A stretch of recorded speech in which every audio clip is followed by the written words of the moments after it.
Hi, and welcome to Feature Fridays. My name is Guy Bartram, Director of Product Marketing in VMware, and today I'm joined by Galina Slavova and Yorglu. Galina, why don't you just give yourself a quick introduction, seeing as it's your first time on Feature Fridays, so welcome and thank you. Thank you, Guy. My name is Galina Slavova, and I'm a Cloud Technical Marketing Writer at VMware. Today, with my colleague York, we will present to you the new features of Object Storage Extension 2.1. Excellent. And York, just a quick intro for those who haven't seen you. Yeah, welcome. I'm York. I'm a technical product manager at VMware.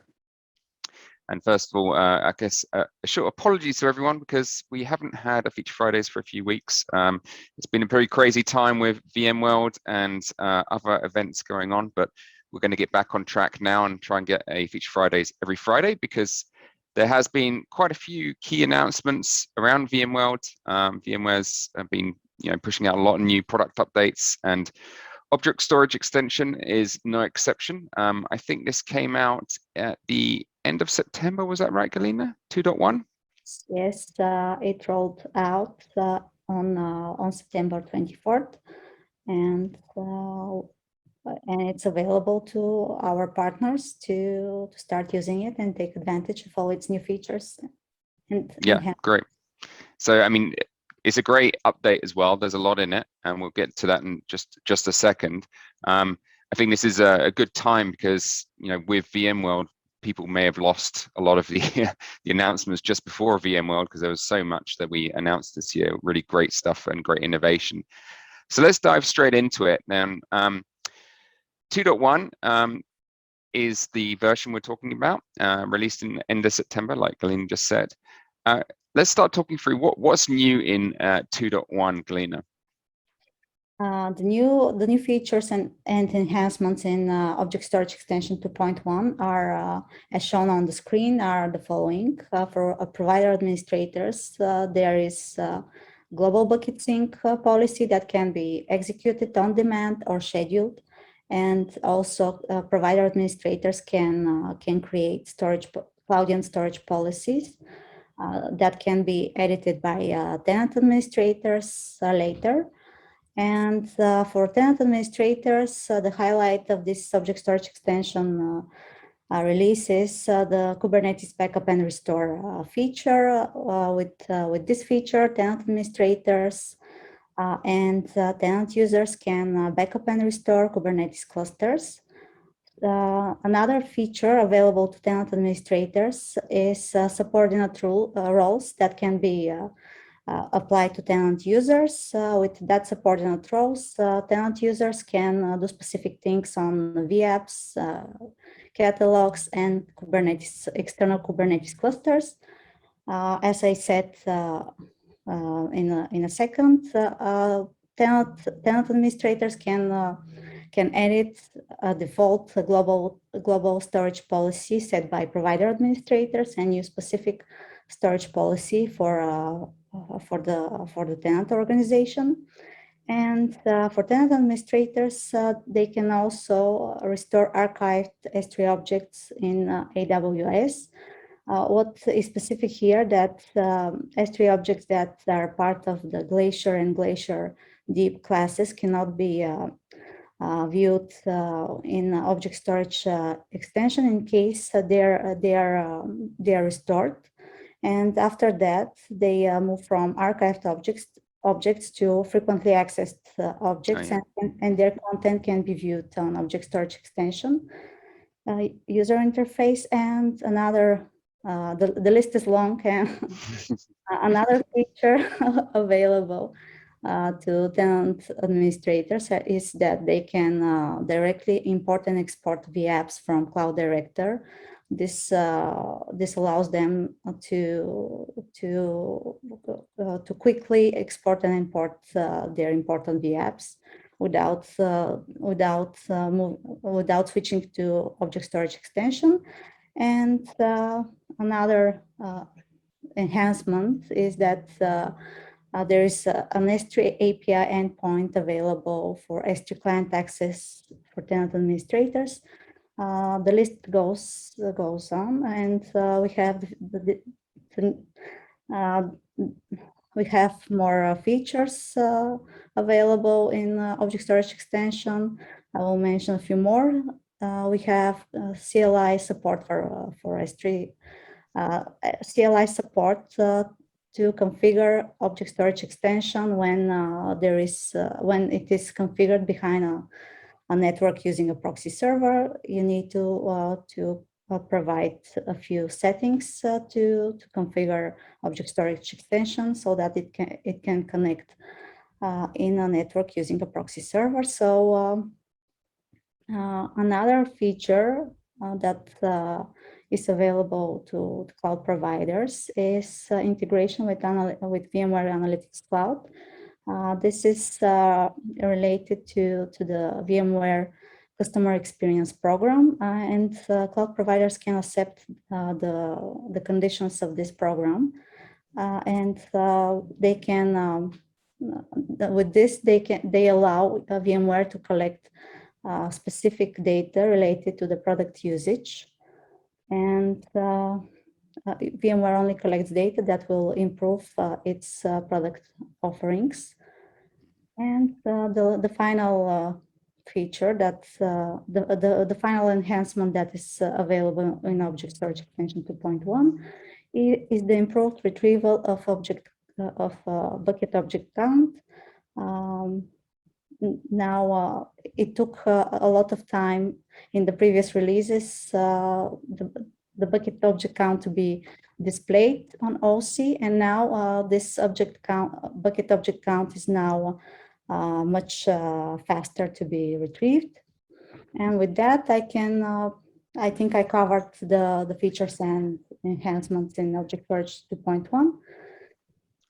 Yeah, there's a lot there, so thank you very much for going through that.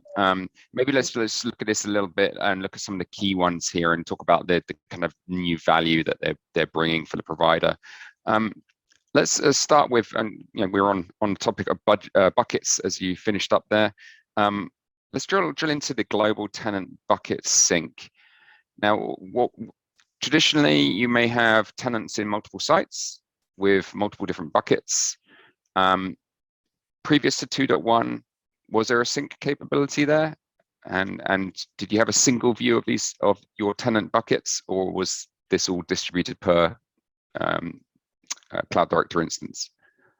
It was now we have global tenant bucket sync that spans across sites and is available to all tenants, and it instantaneously syncs the content of buckets in Object Storage Extension. It syncs the content of the buckets in Object Storage Extension with the storage platform. So now we have this capability that was not available previously.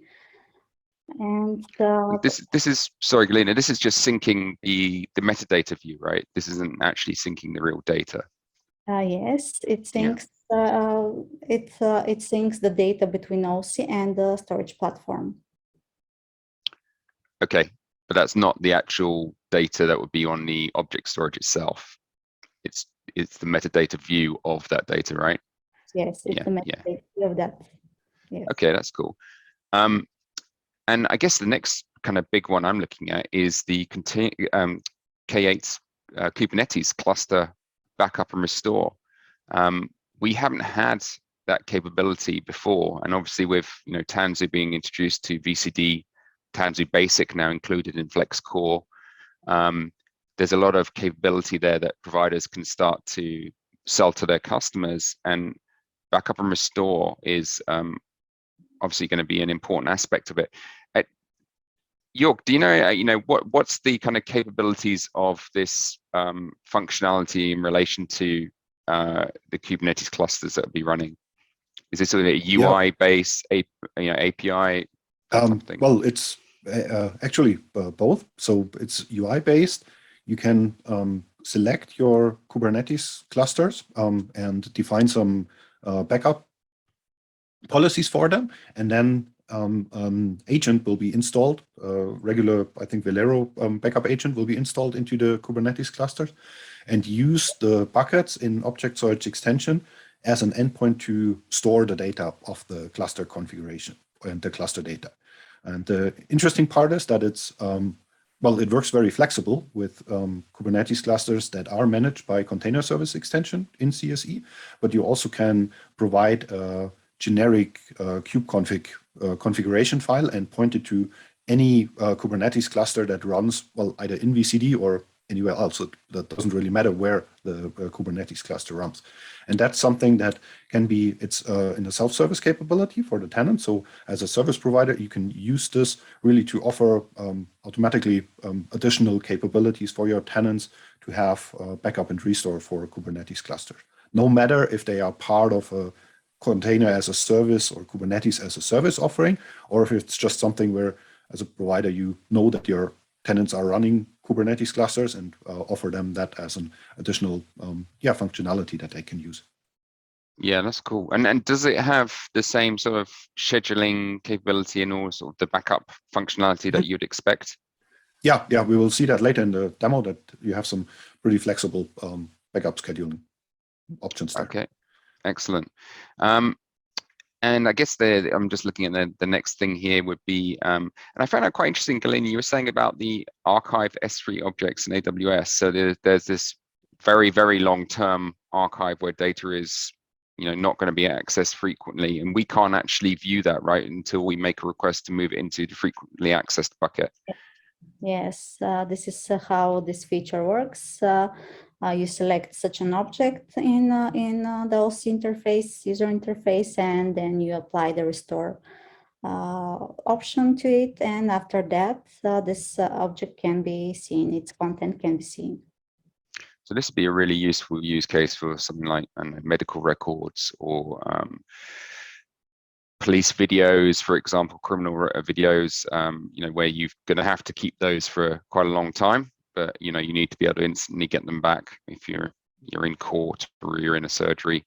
That makes a great use case for those type of verticals. What is the vApp export to object storage extension about? Can you explain what that's about? That's some functionality that we already had in object storage extension for quite some time now, to use the buckets as a just a destination for exporting and importing back vApps that are otherwise running in your org VDCs, regular vApps. But in the past, you had to go, or you had to navigate to the object storage extension user interface and then select your vApp in like the drop-down or the list for of all your vApps. And now you can do that in the context of the vApp itself. So it's an improvement of the user experience that when you work in your org VDC and you manage your VMs and vApps, you can directly trigger the export to object storage extension from there. Oh, that's great, because that's something that has been asked for a long time in various plugins that we have, is integrating them better into the VCD experience, so you don't have to then jump into the plugin, then refine the vApp or the VM. Yeah, absolutely excellent. I like the sound of that. And I guess the other thing I just wanted to quickly touch on is the S3 API endpoint and the CLI support. Is the S3 API endpoint, I guess this is particularly important for developers who are going to be programmatically wanting to store or manipulate data. Galina, what are some of the kind of use cases you see for that endpoint API? With this endpoint API, actually, tenants can access the content of their S3 buckets, and this is what they can do with that, and manipulate them and apply some operations on them. So they don't even need to go to the UI at all. It's all available now in API. Mm-hmm. And that, I think that sort of belongs together with the increased granularity that we have for role-based access control and the application and subordinate roles that are now available. So you can define finer-grained access management to the objects and the buckets. And this functionality is also available through the API. And that's why it's related to the S3 client access. I mean, object storage extension, or to access the objects themselves, to retrieve them, to upload them, that always has been possible through the API. And if you hopefully remember some older episodes where we demonstrated this in the Feature Fridays, but now it's also, well, it uses the S3 like API capabilities to also work with the role-based access control and access rights and further features of the individual objects and buckets. Oh, great. So we've basically got a lot more control and capability to restrict or provide access to different API calls and functions that you can do on buckets. Awesome. And lastly, I just wanted to touch on the VMware Analytics Cloud. This is the kind of first time I've seen this mentioned. Can you just give me an explanation? What is the VMware Analytics Cloud? Well, it's related to the Collider program, and we basically collect data only if the partner agrees for the usage of the VMware products, and this is only for making decisions on the products that we offer to our clients, and the data is only related to the products that the providers are using. We don't get sensitive data, so I think it's part of the product usage, how they are used. It's part of the customer experience improvement program, and it helps, well, our product managers for object storage extension to see, for example, which different endpoints are being used by our partners, and help to prioritize which features are heavily used, which are not so heavily used, and just help to prioritize the improvement of our products in future. Oh, that makes a lot of sense. Okay, yeah. So and Super Collider, in case anyone is wondering, is our internal database of all of the utilization, and it's important to recognize that no proprietary or configuration or actual data is sent through. It's just simply the functions that are being called. Okay, great.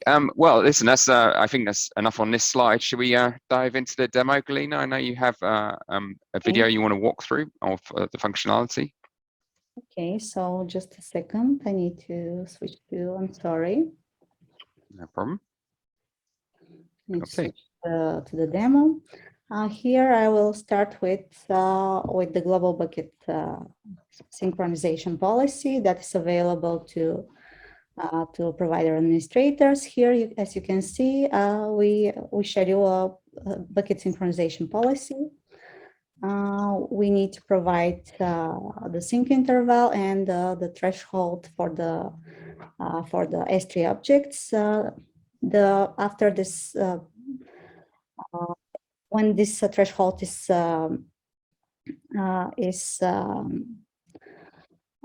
achieved, then the objects that are over this threshold won't be synced. And we also provide here the scope of the bucket synchronization policy. Let me.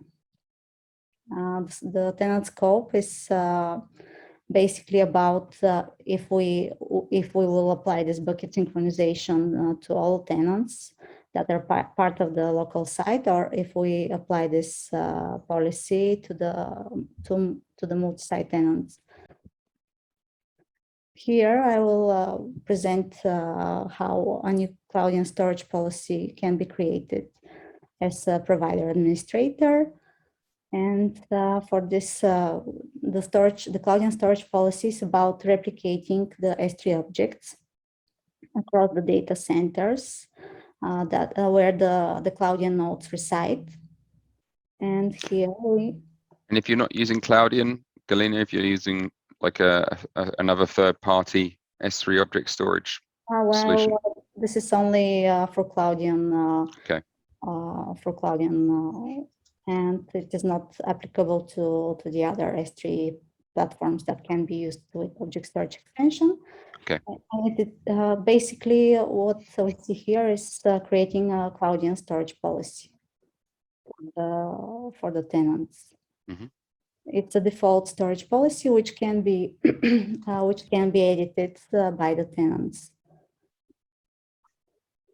Here we need to specify the data center where the Cloudian nodes reside, and we need also to select how many replicas of the object storage of the S3 objects will be created and stored on the nodes, on the Cloudian nodes. And as you can see, the replicas are related to the number of the Cloudian nodes. So we need to create replicas, and at least 2 replicas of each object, of each S3 object, and the replicas will be spread across the nodes, the Cloudian nodes in the data center. Okay, is that a Cloudian resilience thing as well? That's yes, specific. yes, Yeah. Okay, yes, yeah. that's specific to Cloudian.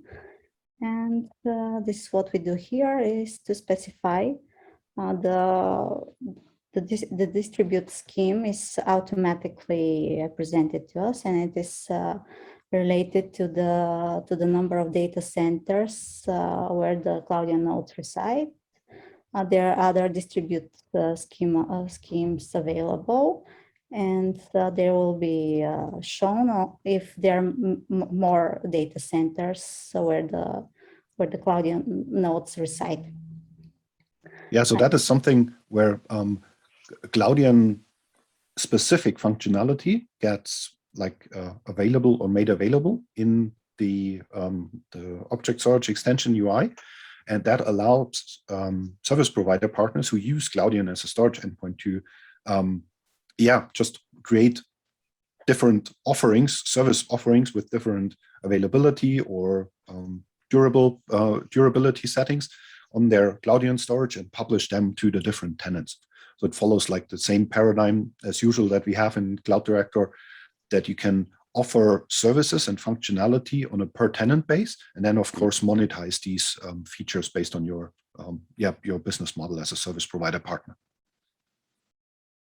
Here we can see how a vApp can be exported from Cloud Director to Object Storage Extension. We need first to power off the vApp before we export it to Cloud Director. And after the vApp is powered off, we can proceed to the export of the vApp. And that all can be triggered from the regular vApp management. Yes. So you don't need to.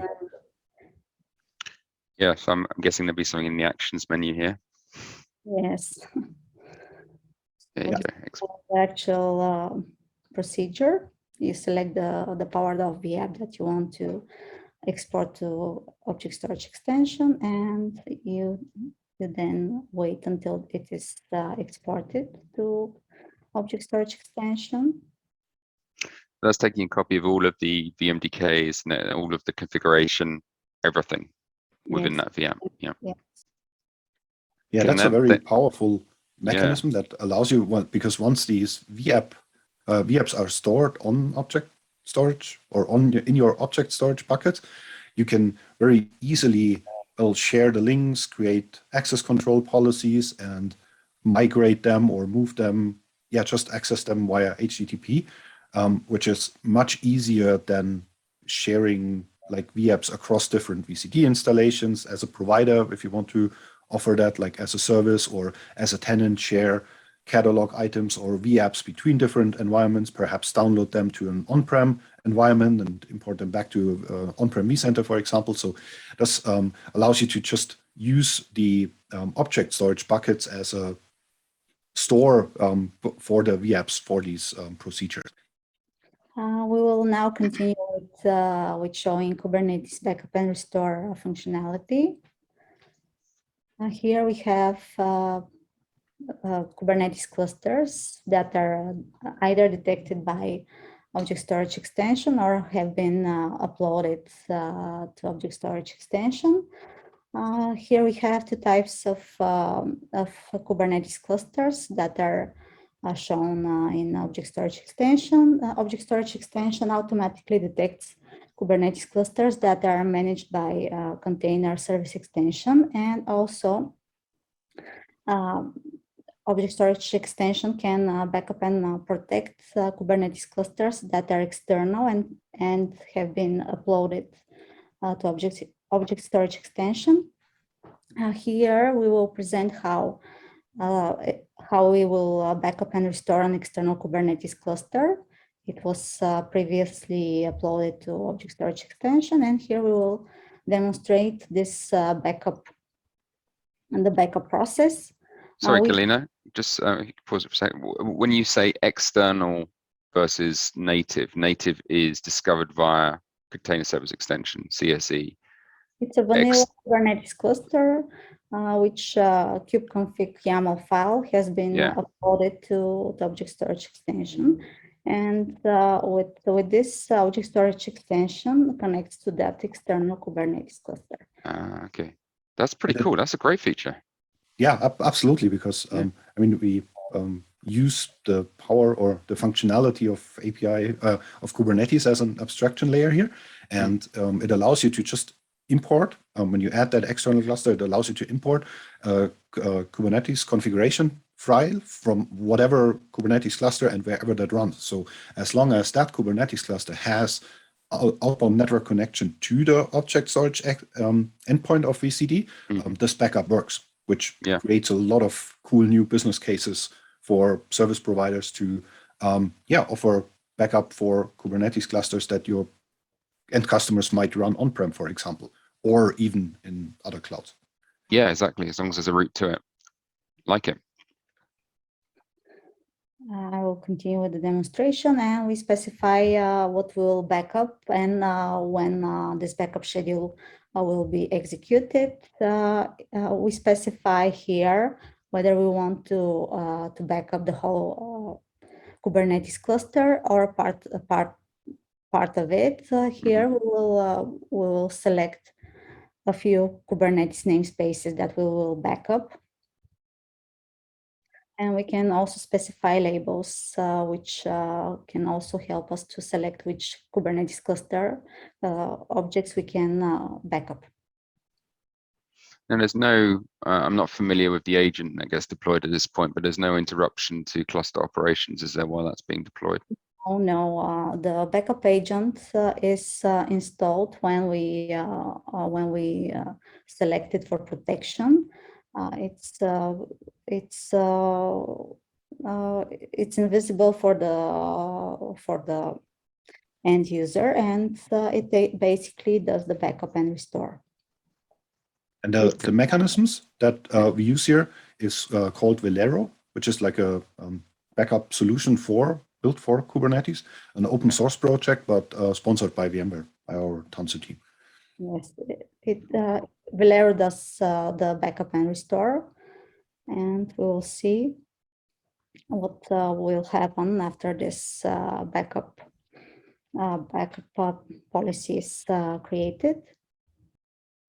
After we selected the external Kubernetes cluster for protection, we now see that it has a different label, and it shows that it is that protection is in progress. And we will also see the backup timeline details here when this backup schedule was created. So now we have, after the status of this Kubernetes cluster changes, it will show that it is in protection and the backup has been triggered. There you go, there's a schedule. Yep, got it. Here I will demonstrate how the restore process can be done. Here we will connect to that external Kubernetes cluster, and we will list what's inside it, what are the namespaces part of it, and then we will select and we'll see what's part of this specific Nginx example namespace. We will now delete the namespace, the NGINX example namespace, and we will again execute the kubectl get ns command, which will show the namespaces currently available, part of the cluster. Sorry for this. No problem. It's catching it, isn't it, in time? Right. Yeah, you can see there the yes, I need NGINX is gone. Yeah. So here we will see that this namespace was deleted, and it is now missing from the Kubernetes cluster that we previously protected, that we have previously protected, and we will now continue with the restore process. To restore a backup of a Kubernetes cluster, you need to use this restore button, and you need to select the backup that you want to restore. Here we have just one backup, and but providers can select which backup to restore, and we need to wait until this process completes. Again, we see the label for the cluster that has changed, and we see that the restore process in progress. It's restoring now. It is restoring the backup to the Kubernetes cluster. I'm assuming from the backup menu here, where you've got the action drop down, you've got things to do with scheduling and other things to do with the agent. Right. Yeah. It shows the list of operations that have been done on that particular cluster. Okay. And here we will see if the restore has been successful. We'll again check the namespaces that are part of this Kubernetes clusters, and we will see that the restore was successful and the namespace was restored. The deleted namespace was restored. We will now show the content of the S3 bucket that was selected for the backup of the Kubernetes cluster. We will see what has been backed up from that particular cluster. The backup actually saves the etcd key store, which keeps information of the Kubernetes configuration and statuses, and it also captures backups the persistent volumes that are part of Kubernetes. Here we display. Sorry. Here we show the content of the restore folder, part of this S3 bucket, and it includes files that are related to the restore process, configuration and log files. Yeah, that's a very, again, powerful mechanism, because it really works independently of where the Kubernetes cluster is running, as long as there's network connection to that typically public-facing object storage extension endpoint anyway. You can have, as a tenant administrator, you can configure these backups and restores. So as a service provider, you can, there's not a lot additional effort for you to just tell your customers who have object storage extension available that they can use this for backing up any clusters, be that Kubernetes clusters that run within the VCD environment managed by container service extension, or even run in any other environment, or even on-prem environments, which is a very nice add-on or functionality to capture new workloads and offer additional services to your tenants. And this is obviously we've talked quite a bit about Cloudian, but this is also available for native AWS S3. This backup. Yeah. Cool. And it uses, or as we mentioned, it uses the open source Valero project for backing up. So even if we currently don't have any UI integration yet to restore the clusters to, or restore namespaces, for example, to different clusters, as Galina showed in the demo, you still can access all the like the backed up data, including the Velero JSON file, and download that. And then, yeah, if you want to restore it to some completely different environment, you can play around with that as well. Yeah, lots The of only options thing, there. yeah, I want to mention, if you look at the Velero documentation, be aware that the backup of persistent storage, it is available right now, but it's currently marked still as beta quality. So have a look at the Velero documentation if you want this feature, or if you want to use this feature, or again, as a service provider, you don't really have to do anything here. If you tell your tenants to use this feature, they should look at the Velero documentation to figure out details about the the requirements, how it works, and yeah, what kind of information is in the backed up buckets and the restore. Yeah, good call. Good call. Okay. Another feature that we want to demonstrate today is the new subordinate roles for tenant users. As you can see, there are three different subordinate roles that are available in this release.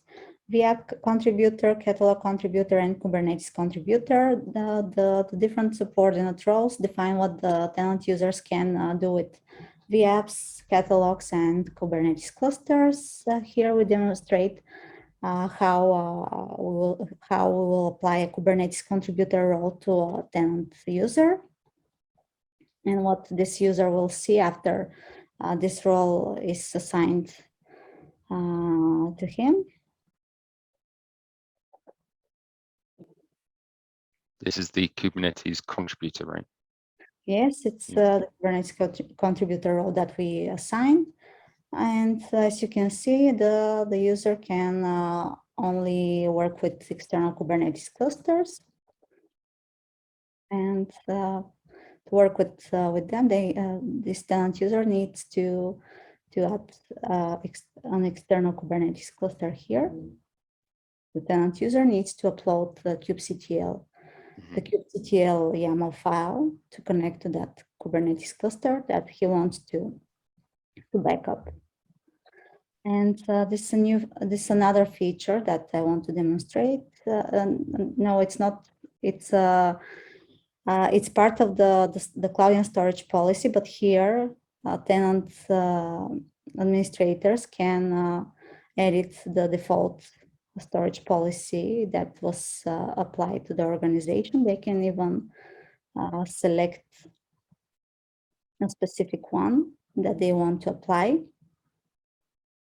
So tenant administrators can select a different storage policy for their users, for their customers, and that's great. You can really let the tenant loose with this now. I mean, there's no need, particularly for a service provider, to be stepping in and creating all these things for the tenant.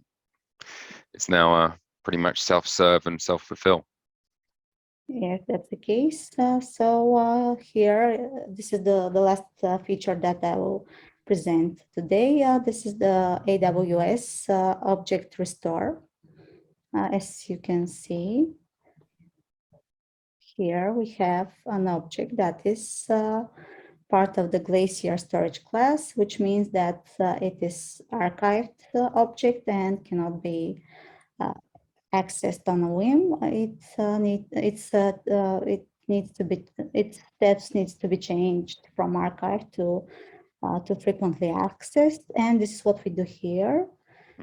We change its status, and in order to be able to see its content. So once you do that, you're then basically going to go to the normal restore process and choose the namespace or whatever it is you want to restore, right? Yes. And with that, my demonstration has completed. Yeah, this last feature is very important if you, well, it only applies, of course, if you use native AWS S3 as a backend, for example, in a Cloud Director service environment, but also as a service provider. And with that, you can define in the AWS like policies to have some automatic archive functionality to keep or to have some tiered storage offering. so that certain objects that haven't been accessed for a certain amount of day get moved from the rather expensive S3 storage to the Glacier, which is much, much cheaper as a data archive. But you still can use the UI now to retrieve these buckets. Be aware that for all this functionality, well, we are using native AWS S3, so all the fees apply for restoring and the data transfer that are documented in the Glacier and AWS services. Yeah, that's a good point. Yeah, so moving between one and the other may impact your cost. And also the selection of how fast you want to access that. So during the restore, you saw these 3 different options for normal restore and speed, high-speed restore. They have different price tags. Yeah, there you go. The expedited retrieval, fast versus bulk. Yeah, it's interesting. Everything is chargeable, right? When you start looking at public cloud. That's great.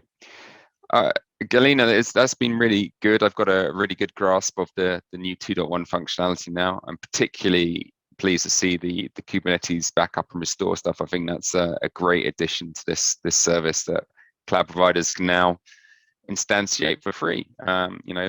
We've got Tanzu included in Flex Core, Tanzu Basic, at no additional cost for that entitlement. Object storage extension is no additional cost. And now you've got backup and restore services of Kubernetes clusters at no additional cost. So this is really, I think, providing a full kind of life cycle end-to-end to that cluster management service, which was definitely needed before. Okay, any final words, Galina, Jörg? I do have some. Of course, have a look at the official product documentation. And we also have a white paper that explains, again, the architecture of object storage extension. There haven't been any changes from the older versions. Also, the upgrade is in-place upgrade is pretty straightforward. You just follow the upgrade guide by installing the new RPM on your object storage extension servers. But still, of course, read the documentation about the upgrade procedure, especially from older 1.5 version of object storage extension, if you're still on the old version, because they have some database changes that you have to apply. And yeah, otherwise, for the tenant policies, which are these Cloudian specific features, we have some extensive documentation as part of our object storage extension documentation, so that explains the details, how to set that up and why it's used. And the white paper explains the overall architecture, how you can use and install and architect design object storage extension if you are net new to it. Excellent. I'll make sure those are in the description of the video as well. Well, Galina, Jörg, thank you very much for your time today. It's been great to run through Object Storage Extension 2.1 and look forward to seeing 2.2. Thank you. Good. Thanks. Thank you. Bye.